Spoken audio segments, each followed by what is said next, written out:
E aí galera, beleza? Sejam bem-vindos ao RD com Logan. Hoje nós vamos falar sobre mulheres, drogas e redução de danos.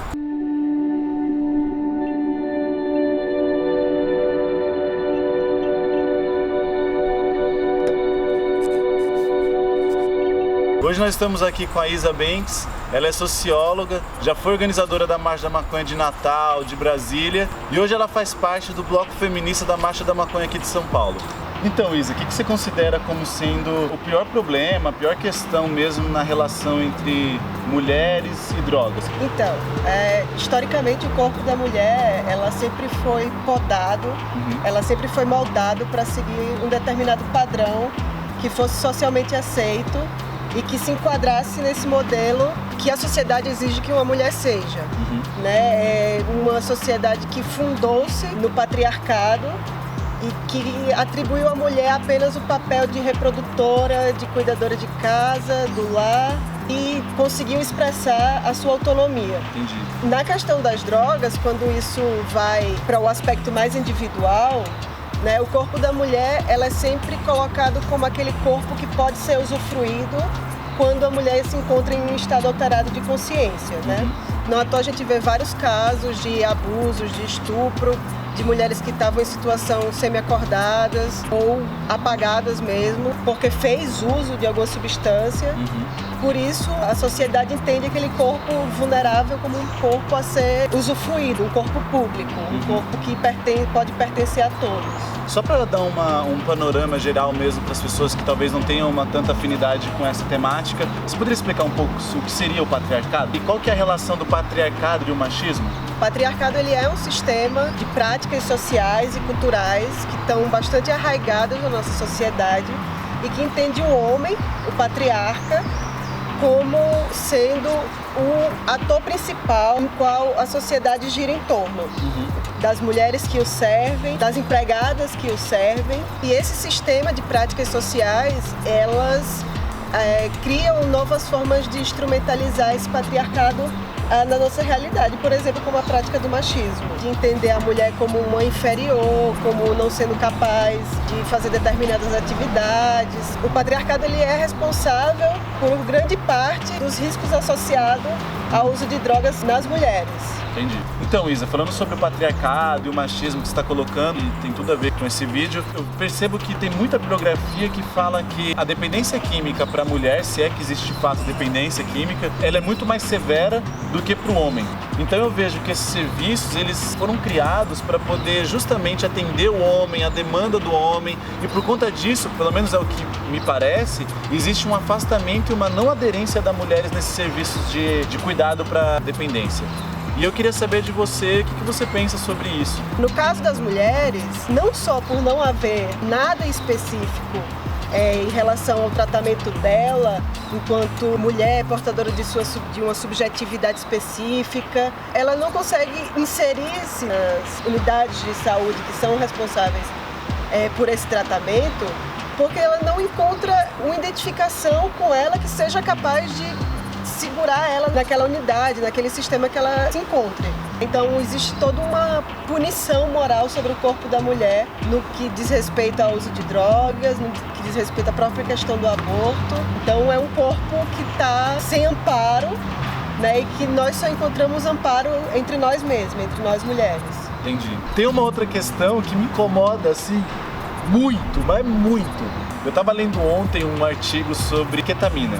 E aí no artigo tava falando que não, porque a ketamina ela é uma droga reconhecida por ser a droga do estupro e tal. Pelo menos a compreensão que eu tenho é que não existe uma droga X ou Y que é do estupro, a droga mata, a droga é isso que é aquilo. Que a droga que ela só tem uma ação se tiver uma relação com o ser humano. Então quem estupra é uma pessoa, é um homem. Quem estupra é o homem, não a substância, né? E aí fica, né, uma questão aí levantada e que você tem para falar sobre isso. De fato, você já colocou, a droga em si ela não estupra ninguém, mas ela é instrumentalizada para ser utilizada em práticas de violência contra a mulher. E não é só a ketamina, né? Tem o álcool, tem os remédios que provocam sono. Dizer que uma droga estupra alguém, não faz sentido. Então, pois é. Então é isso, né, homens? Então, drogas não estupram. Elas possuem efeito sobre o corpo das pessoas e quem estupram são os homens, não a droga. Tem essa questão que você estava dizendo sobre um julgamento moral e tal, e é muito comum a gente escutar, né, que esses jargões absurdos, machistas, de dizer assim, que mulher no bar é feio, se homem bêbado é feio, mulher é pior ainda e tal, não pode usar droga, a mulher não tem o direito sobre o seu próprio corpo, como você já bem disse, né? Tem essa questão, você poderia falar, e tem uma outra também, que a mulher é de fato incentivada a usar droga. Né? E aí eu queria que você falasse sobre quais drogas são essas e por que elas são incentivadas e qual é o intuito real de incentivar as mulheres a usar esse tipo de droga. Então, o papel das mulheres nessa discussão sobre drogas não começa só a autonomia do próprio corpo. A gente já cansou de ver, nós já cansamos de lutar contra as propagandas objetificadoras de mulheres, principalmente nas propagandas de cerveja, né? Que expõe o corpo da mulher e que a bebida ela é associada ao corpo da mulher. Se a bebida é gostosa, tem que ter a imagem de uma mulher gostosa. Existe um mecanismo de que, ao mesmo tempo que a mulher ela tem esse julgamento moral sobre usar maconha, sobre usar álcool, sobre usar cocaína ou qualquer outra substância que altere a percepção dessa mulher, por outro lado, existe uma indústria que fomenta o uso de determinadas substâncias que são socialmente aceitas para que as mulheres utilizem, como que são o caso dos antidepressivos. Existem determinadas substâncias que são estimuladas até para que as mulheres façam uso dela. O Rivotril, né, que está em primeiro lugar de vendas. Existem os remédios para emagrecer, eles forjam, determinam um padrão de beleza a ser seguido e que todas as mulheres devem se enquadrar naquele estereotipo. E se você não segue, você é excluída, você sofre preconceito, porque você não se enquadra naqueles padrões, que é da mulher gorda, negra principalmente. Não feminina. Não feminina, que tem pelos no corpo. Então, assim, existe todo uma lista para que nós mulheres sigamos, para que nós sejamos enquadradas nesse modelo que a sociedade exige que nós sejamos. Você falou sobre machismo, patriarcado, julgamento moral sobre o uso de drogas e o uso do próprio corpo da mulher. Isso é uma coisa muito maluca, né?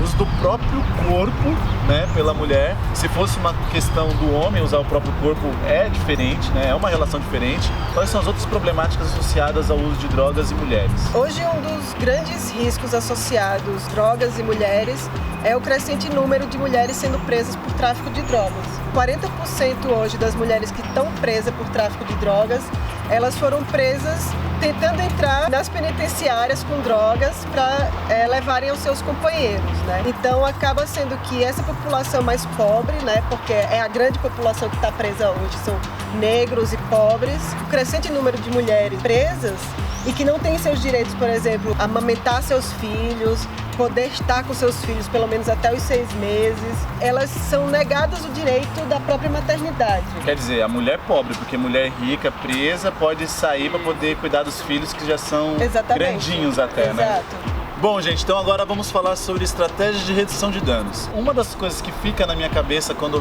vou pensar sobre essas estratégias é sobre a companhia. Quando eu falei sobre o LSD, quando eu falei sobre a argireia, eu falei que se a pessoa fosse fazer o uso dessa substância, que estivesse com alguém que pudesse auxiliar caso alguma coisa, né, de errado fosse acontecer e tal, alguém que pudesse cuidar. Fala pra mulher andar com uma pessoa que pudesse não só proteger, mas ajudar a cuidar se alguma coisa acontecer, ou não fala? Qual que é a sua opinião sobre isso? Eu acho um absurdo falar que a vítima tem que cometer uma ação para não sofrer alguma ação, né? Isso é um absurdo. Mas como eu falo em todos os vídeos, para as pessoas estarem com alguém para poder cuidar, o que você acha sobre isso?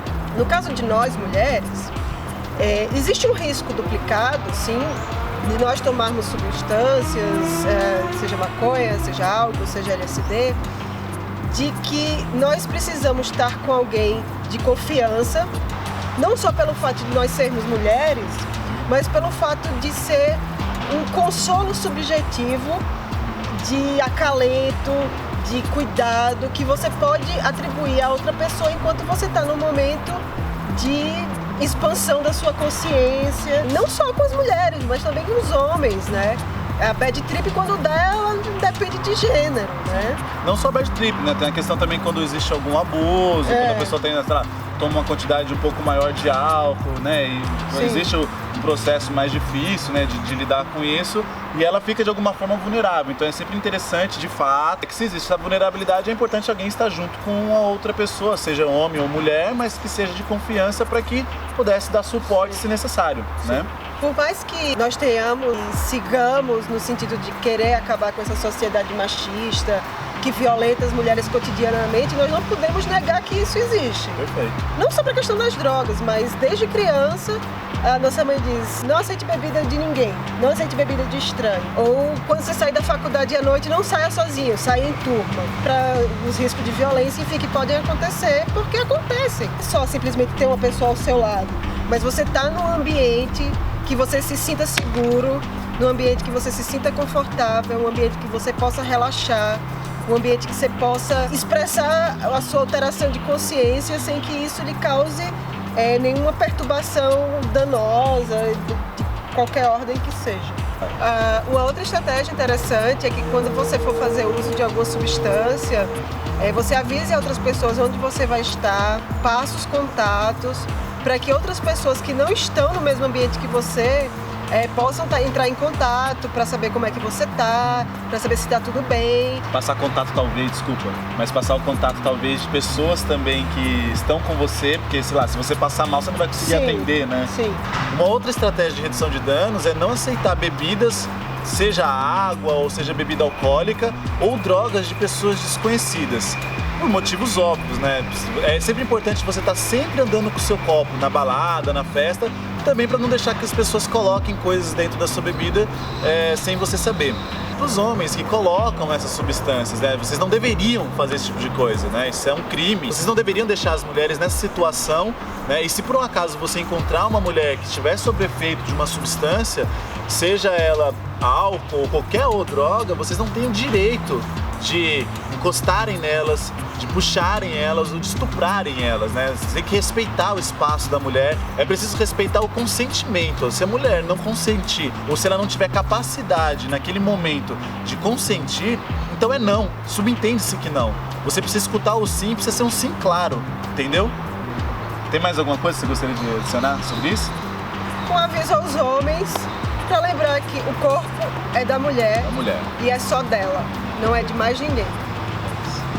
Bom, então é isso, né, que a gente tinha para falar sobre mulheres, drogas e redução de danos. Eu espero que vocês tenham gostado desse vídeo. A gente tem que agradecer aqui também por ter contribuído com o roteiro a Gigi, a Ilana, a Ju Machado, a Aline Godoy e a nossa querida amiga Isa, que veio aqui ajudar a fazer esse vídeo, que tá sendo muito massa. E saber se tem mais alguma coisa que você gostaria de dizer.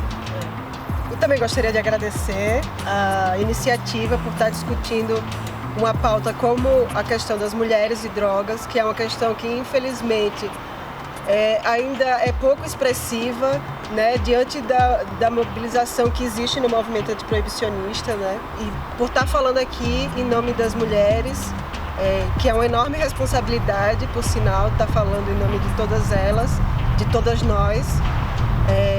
Agradecer muito ao Bloco Feminista da Marcha da Maconha de São Paulo, que ajudaram a construir esse roteiro, né, fundamentalmente. E lembrar que a melhor estratégia de redução de danos associada às mulheres e à questão das drogas, sem dúvida, é a luta feminista.